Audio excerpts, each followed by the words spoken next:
मंदोदरी की रोचक कथा, जो कि 5 कन्याओं में से एक है। पौराणिक मान्यताओं के अनुसार पुराणों में वर्णित 5 कन्याओं में से एक नाम जो रामायण की कथा में आते हैं, उनमें से एक नाम है मंदोदरी, जो कि लंकापति रावण की पत्नी और मय दानव और हेमा अप्सरा की पुत्री थी। वैसे मंदोदरी की माता के नाम में भेद है, जो कल्प भेद से समायोजित किया जा सकता है। पौराणिक मान्यताओं में कई जगह पर मंदोदरी की माँ का नाम रंभा भी बताया गया है।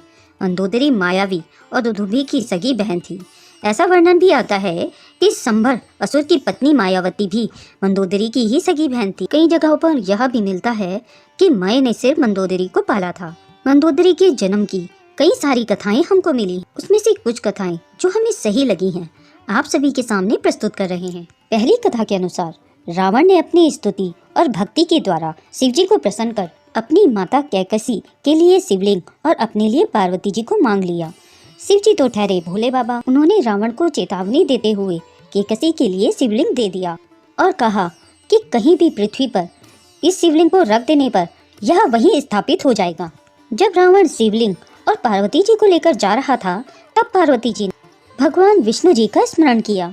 भगवान विष्णु ने अपने अंग के चंदन से सुंदरी मंदोदरी की उत्पत्ति कर उसे दानव मय के घर में छोड़ दिया और स्वयं ब्राह्मण के वेश में जाकर रावण से कहा कि शिवजी ने धोखा देकर पाताल में दानव मय के यहाँ वास्तविक पार्वती जी को छुपा दिया है। जब रावण को यह बात पता चली, तो वह मंदोदरी को वास्तविक पार्वती जी समझकर लौटाकर पाताल ले जाने लगा। रास्ते में उसे जब लघु शंका लगी, तो उसने आत्मलिंग को उस ब्राह्मण रूपी भगवान विष्णु को सौंप दिया। माया देवी के माया के कारण उसे देर तक लघु शंका होती रही। ब्राह्मण रूपी भगवान विष्णु गोकर्ण भूमि में उस लिंग को रखकर अंतर्ध्यान हो गए। जब लघु शंका के बाद रावण वहां पहुंचा, तो शिवलिंग को स्थापित हुआ देखकर वह उसे उठाने लगा, परंतु वह असमर्थ रहा।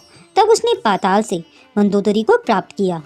वैसे एक कथा के अनुसार यह भी है कि रावण ने मृगया के समय अपनी पुत्री के साथ मय को टहलते हुए देखा। परस्पर परिचय के बाद मय ने रावण को उस वन में ही अग्नि प्रज्वलित करके मंदोदरी का रावण को कन्यादान कर दिया और एक शक्ति भी थी, जिससे रावण ने युद्ध के समय लक्ष्मण जी को आहत किया था। शास्त्रों में दूसरी कथा इस प्रकार है। एक मांडुकी 4 ऋषियों के पास रहती थी। कोई गाय वही एक पात्र में दूध दे जाती थी। सारे ऋषि दूध पीकर जो कुछ दूध बचता था उसे मांडुकी को दे देते थे।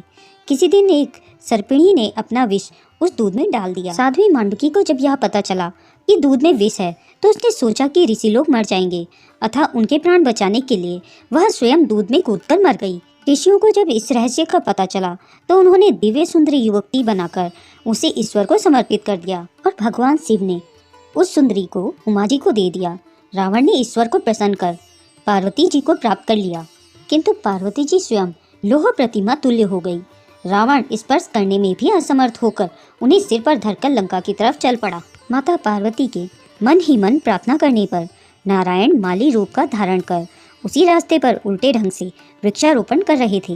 रावण माली की मूर्खता पर हंसने लगा, तो माली ने कहा, तुम मंदोदरी को छोड़कर इस प्रतिमा को सिर पर ढो रहे हो, अतः तुम हमसे भी अधिक मूर्ख हो। माली की बात सुनकर रावण शिव भगवान के पास गया और उसने पार्वती को लौटाकर मंदोदरी को ले लिया। दोस्तों, यह वीडियो आपको कैसी लगी?